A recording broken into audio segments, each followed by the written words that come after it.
Welcome to The Connector, where we connect North Carolina to ideas and North Carolinians to each other. This podcast series is from the Institute for Emerging Issues at North Carolina State University. And now to the conversation.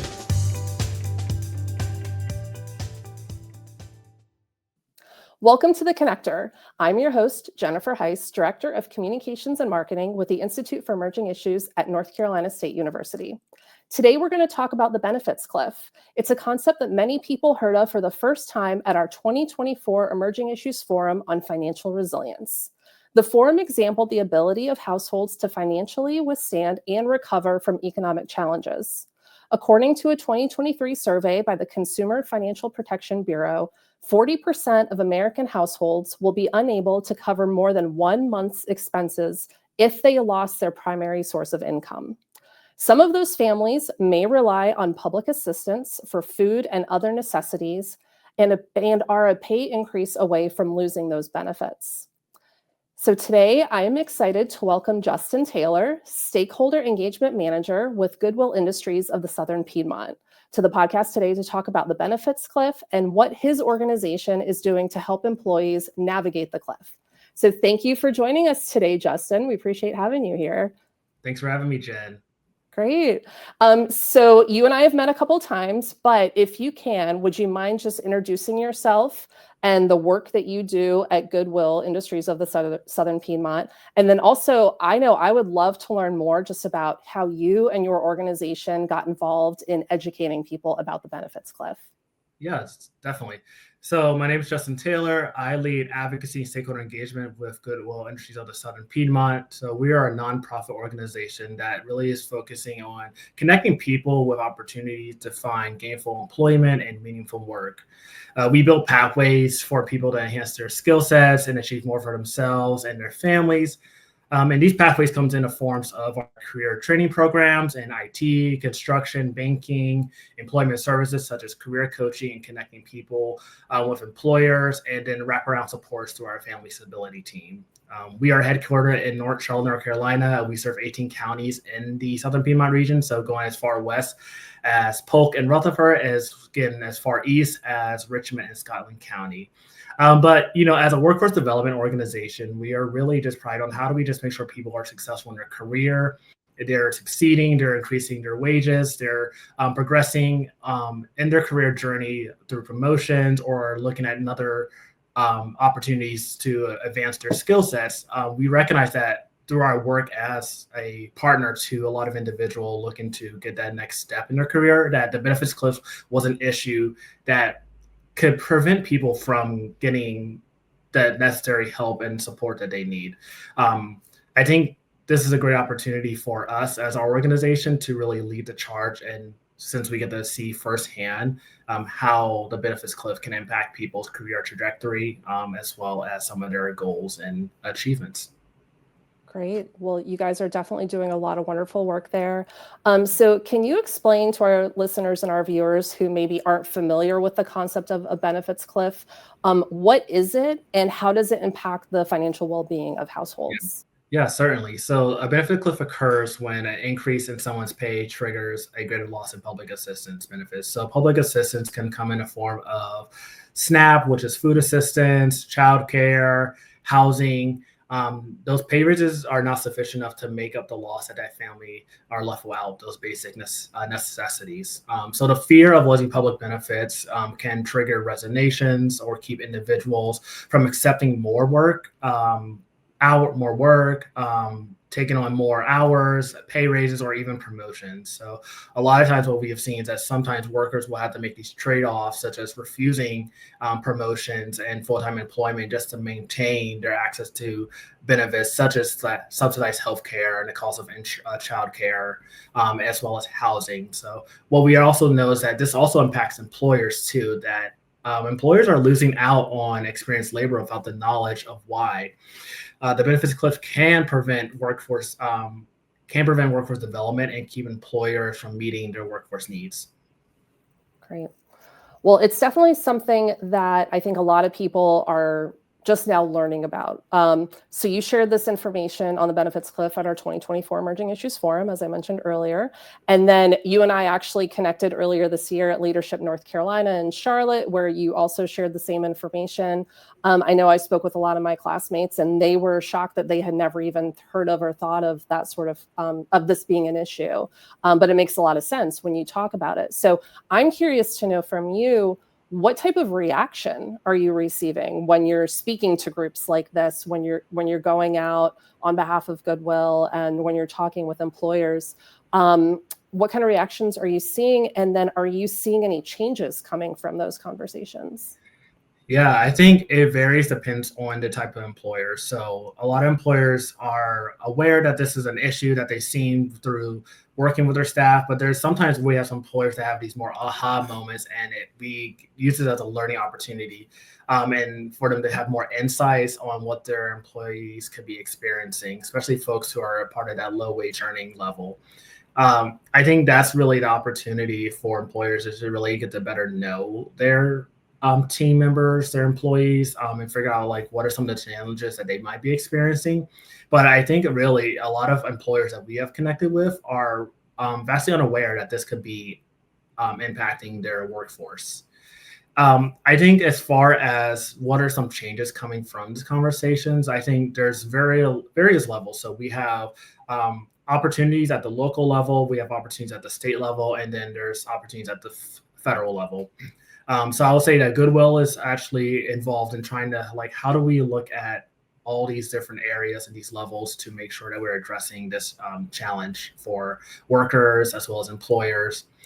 We're actually a part of a national coalition called Beyond the Cliff that's looking to address the benefits of cliff at the federal level. I know that we are connected with other groups across the state, such as the Asset Building Coalition and the North Carolina Budget and Tax Center, looking at how benefits cliff can be impacted at the state level. And then I know that we have done some local work with our local government in Mecklenburg County around addressing what the benefits cliff is like for residents here. But I think as far as some of the other national conversations I have, that we have a great partner called the Federal Reserve Bank of Atlanta. So in response to the benefits cliff issue, they designed a suite of tools called the Career Ladder Identifier and Financial Forecaster. We'll call it CLIF for short. So these tools provide useful information for low-wage earners who are facing the benefits cliff on what is the informed financial and career decisions they can make, but also gives a snapshot for employers to figure out how can they best support their workforce as well as employees. But ultimately, these tools are really designed to help avoid and mitigate the benefits cliff and shifts, and help them make shifts in their employments if needed so. Okay, well, speaking of CLIF tools, your team led the CLIF Tools pilot program at 4 employer sites. Can you tell us about that process and the outcomes of that pilot program? Yeah, definitely. So the Benefits Cliff Employer Pilot Program was developed in response to helping us just grow awareness among employers of the detrimental effects of the Benefits Cliff for low-wage earners, their families, as well as themselves and their workforce. The pilot program really examines the financial implications of wage increases and helps employers seek innovative solutions to lessen the impact of the benefits cliff, as well as helping their employees with economic growth, mobility for those low-wage earners. So the pilot actually took place between 2023 and 2024 across 4 employer sites. So our Goodwill Industries, the Goodwill Industries of Southern Piedmont, our Goodwill partner actually in Northern Georgia, as well as Atrium Health and the Federal Reserve Bank of Atlanta. So all those participating organizations developed activities implementing the CLIF tools among employees as well as job seekers. So some of the activities includes coaching sessions with employers. We are able to provide information and resources to folks who are going through CLIF sessions about the impact of the benefits CLIF and what are some things that they can actually do. And then all pilot sites use the CLIF tools developed by the Federal Reserve Bank of Atlanta to help guide those counseling and education efforts. And then the evaluation efforts were actually conducted by UNC Charlotte's Urban Institute, which helped document those pilot activities and the outcomes among them for employer pilot sites. So we had a total of about 172 employees and job seekers that participated in at least one CLIF session as part of the pilot. Most were females without dependent, employed full-time. Participants' incomes were below that living income standard, which was around about $33,000. One thing that we found as well is that around 40% of employees and job seekers had a personal experience the benefits cliff due to a annual pay raise or promotions or some sort of change in their employment. Most of the benefits that were impacted were SNAP, rental assistance, as well as the earned income tax credit, as well as healthcare assistance. But one thing that we also was a key finding as far as this pilot program was that despite losing public assistance benefits and getting higher expenses, most participants would still accept a promotion or a raise. It just showcased that a lot of folks in our communities value self-sufficiency and income over public assistance. But I also want to just kind of let you know, we also want to consider that the role of household composition is also probably led to some of that too, because while majority of our participants didn't have any dependents, so it might have been different if someone had more of our participants had children.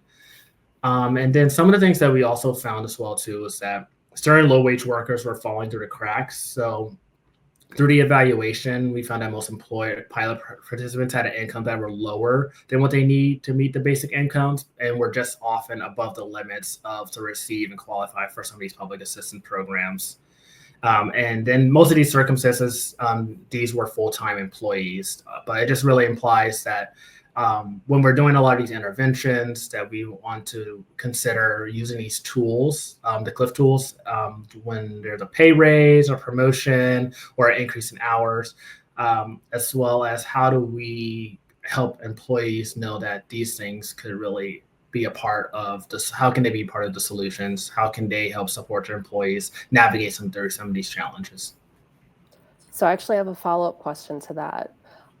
So since this was a pilot program, what is next? Is it now moving into a permanent program that Goodwill is working with? Yeah, so one thing that we are looking at is taking the findings from the pilot program and see what can we do to help inform employers about some of the things that they can do to support their employees. So that's actually a great question, because it really helps. Through the pilot program, we were able to provide a set of recommendations for employers to really take advantage of. And some of those things include investing in training, ample training. So how can employers partner with organizations like Goodwill, like some of our partners that we work with every day, to help conduct some of these CLIF sessions to help train their employees and make them bring a better awareness. We really encourage that employers should really train their HR staff to not only understand the tools, but also talk about the tools with their employees. One of the other recommendations I mentioned is about how do we just really establish trust with employees first.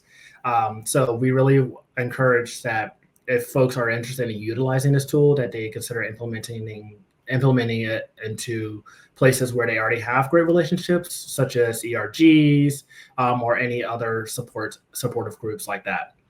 And then also, how can you help provide self-assessment alternatives for employees? We know that not everyone wants to have, their confidential financial information to their employees. It's a very hard conversation to have with your employer, but we do want to encourage that. Like, this is a relationship that we really want to encourage to help build stronger connectivity as well as awareness around this issue.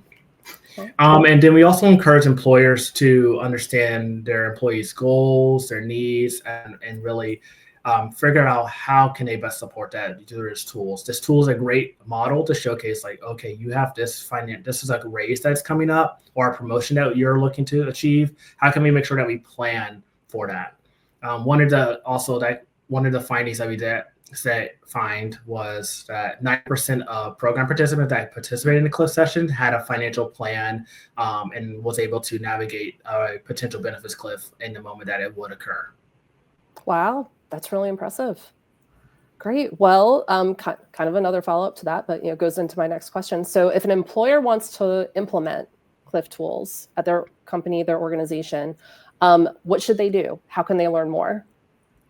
Employers and nonprofit organizations should definitely get connected with Cliff Tools, so we can help them get connected with the Federal Reserve Bank of Atlanta. The Atlanta Fed can help organizations plan how to use their suite of tools based on their organization-specific needs. But I will say we're also happy to connect you all with our partners with the Atlanta Fed. They're great. They're always looking for new and diverse organizations that can utilize these tools to help inform their research as well as some of their learnings and offerings as well. Great. Well, so now the final question that we like to ask everybody. What do you think is going to be the next big issue related to household financial resilience that you hope leaders will want to explore together? Yeah, so like you mentioned, I had the opportunity to speak at the Emerging Issues Forum with financial resilience, also during that time in 2023, I had the opportunity to be a member of the Institute's Advisory Council for Financial Resilience. So during that time, we determined 4 elements that can boost resiliency and household financial resiliency specifically for families in North Carolina. So those elements were routine positive cash flow, personal resources, access to quality benefits, and then just financial knowledge. While all elements are equally important, I believe that there should be a focus on how do we increase wages for workers. North Carolina's minimum wage is currently at $7.25 an hour. So a family of 2 parents and 2 kids would earn about $30,000 if both parents were working full-time at a minimum wage. But we know that the cost of living for a family of 4 in North Carolina is about $97,550 per year, which equals to about $23.40 per hour for both adults would have to earn. So I think there's an opportunity for employers, organizations, policymakers to consider how do we really help increase the wage for folks. As we know that the cost of living is rising, and now is the time for leaders to put some concerted efforts around this effort and making sure that people are able to live, work, and play in North Carolina. We think that's all important, that we just want to make sure that people are able to provide for their families and continue to invest in our economy. Well, this has all been wonderful information. So once again, I want to thank you, Justin, with Goodwill Industries of the Southern Piedmont, for being here today and for sharing this information. To learn more about benefits cliffs and the cliff tools that Justin was speaking about, you can visit benefitscliffcommunitylab.org. Until next time, let's all stay connected.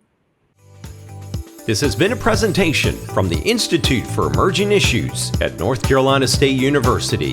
To learn more, please visit us at emergingissues.org.